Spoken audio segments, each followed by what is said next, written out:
السلام علیکم ورحمۃ اللہ وبرکاتہ۔ کیسی ہیں آپ سب لوگ؟ امید ہے کہ آپ سب لوگ خیریت سے ہوں گی۔ چلیں جی، ہم اپنا نیا ٹاپک کا آغاز کریں گے انشاءاللہ، اور وہ ہے میم ساکنہ کے قواعد۔ ٹھیک ہے، تو ہمارے پاس تختی نمبر ہے 14 اور ہمارے پاس پیج نمبر ہے 25 یعنی 25۔ ہم اسٹارٹ کریں گے دعا کے ساتھ۔ اعوذ باللہ من الشیطان الرجیم، بسم اللہ الرحمن الرحیم۔ رب اشرح لی صدری ویسر لی امری واحلل عقدۃ من لسانی یفقہوا قولی رب زدنی علما اللہم فقہنا فی الدین آمین۔ میم ساکنہ کے قواعد انتہائی آسان ہیں، اگر اس کو ایک دفعہ غور سے سمجھ لیا جائے تو پھر اس میں کوئی ایسے مشکل چیزیں نہیں ہیں جو نہ سمجھ میں آنے والی ہوں۔ تو انشاءاللہ ہم آغاز کریں گے، آپ دیکھیں گے کہ یہ بہت ایزی ہے۔ سب سے پہلے ہم دیکھیں گے میم ساکن۔ میم ساکن کیا ہوتا ہے؟ میم ساکن وہ ہوتا ہے جس کے اوپر جزم ڈلی ہوتی ہے، جس کے اوپر زبر زیر پیش سے خالی ہوتا ہے اور اس کے اوپر یہ دال نما موڑی شکل ڈلی ہوئی ہوتی ہے، اس کو کہتے ہیں میم ساکنہ۔ اب میم ساکنہ کے کتنے قواعد ہیں؟ 3 قواعد ہیں، یعنی میم ساکنہ کے 3 قاعدے ہیں، اور وہ کون کون سے ہیں؟ سب سے پہلے ہے ادغام شفوی، دوسرا ہے اظہار اخفاء شفوی، اور تیسرا ہے اظہار شفوی۔ ٹھیک ہے، یعنی میم ساکنہ کے کتنے قواعد ہیں؟ 3 ہیں، اور وہ کون کون سے ہیں؟ ادغام شفوی، اخفاء شفوی اور اظہار شفوی۔ سب سے پہلے ہم ادغام شفوی کو دیکھیں گے۔ ادغام شفوی کیا ہوتا ہے؟ میم ساکن کے بعد میم متحرک آ جائے تو وہاں ادغام شفوی ہوگا، یعنی غنہ ہوگا۔ ٹھیک ہے، جیسے انتم مظلمون، اب یہاں پہ دیکھیے دونوں جگہ پر میم ہے، یعنی میم ساکن ہے، کیونکہ ہم میم ساکنہ کے قواعد پڑھ رہے ہیں، اسی لیے ایک لفظ کے آخر میں میم ساکنہ کا آنا ضروری ہے۔ اگر کہیں پہ بھی میم ساکنہ آ جائے گا تو ہم اس کے بعد والے لیٹر کو دیکھیں گے کہ وہ کیا ہے، اور اس کے اکارڈنگلی ہی ہم آگے اپنا قاعدہ اپلائی کریں گے۔ تو یہاں پر ہم دیکھیں گے کہ یہاں میم ساکن ہے، تو میم ساکن کے بعد اگر میم آ جائے تو وہاں پر کیا ہوتا ہے؟ ادغام شفوی کا قاعدہ ہوتا ہے۔ نمبر 2 پہ ہے اخفاء شفوی۔ اخفاء شفوی کیا ہوتا ہے؟ ہم اس کو دیکھ لیتے ہیں۔ جب میم ساکنہ کے بعد حرف با آئے، اب یہاں پر کیا تھا؟ میم ساکنہ کے بعد میم آ جائے تو پھر ادغام شفوی ہوتا ہے، اگر میم ساکنہ کے بعد با آ جائے تو پھر کیا ہوتا ہے؟ اخفاء شفوی کا قاعدہ ہوتا ہے۔ اخفاء کیا ہوتا ہے وہ ہم نے پیچھے اپنے اخفاء میں پڑھ لیا تھا، جیسے ہم نے پڑھا تھا اخفاء حقیقی، باریک، موٹا، اسی طریقے سے اخفاء کا مطلب چھپانا۔ ٹھیک ہے، ادغام کا مطلب ہوتا ہے پہلے حرف کو دوسرے حرف میں داخل کر دینا۔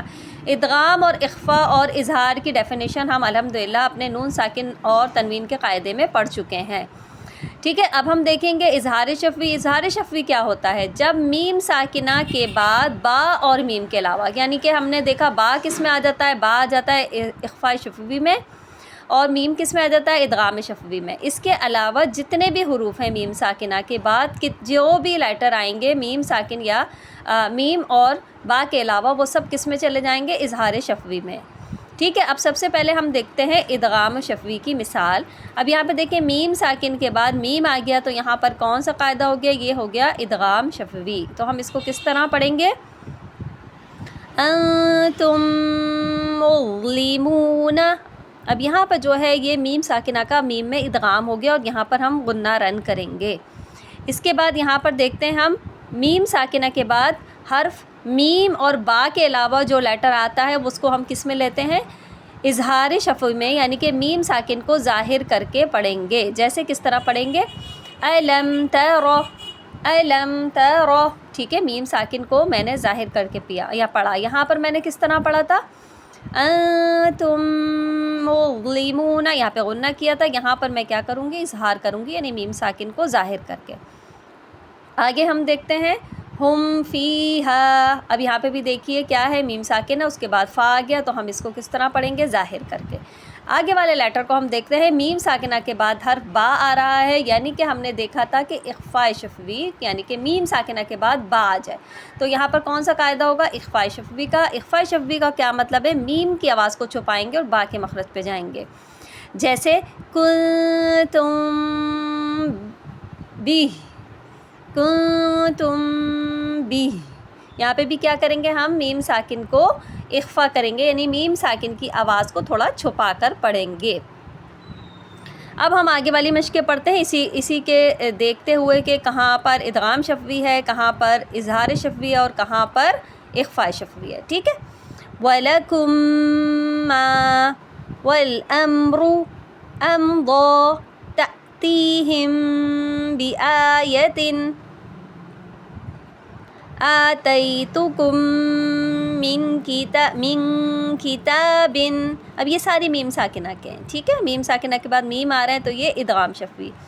فَهُم مُقْمَحُونَ وَهُم مُعْرِضُونَ لَهُم مِّنَّ الْحُسْنَى، یہاں پہ سارے اظہار شفوی کے ہیں۔ وَالْأَمْرُ لَمْ يَلِدْ لَكُمْ دِينُكُمْ وَخَلَقْنَاكُمْ أَزْوَاجًا ذَلِكُمْ قَوْلُكُمْ، یہاں پہ بھی میم ساکنہ کے سارے اظہار شفوی کے قاعدے ہوں گے۔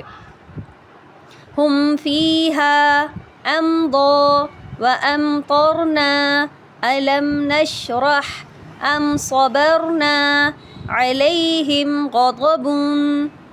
اب یہاں پر سب جگہ پہ میم ساکن کو ہم ظاہر کر کے پڑھیں گے، اظہار شفوی، یہاں ادغام شفوی، یہاں اظہار شفوی، ان دونوں میں، اور یہاں پر اخفاء شفوی۔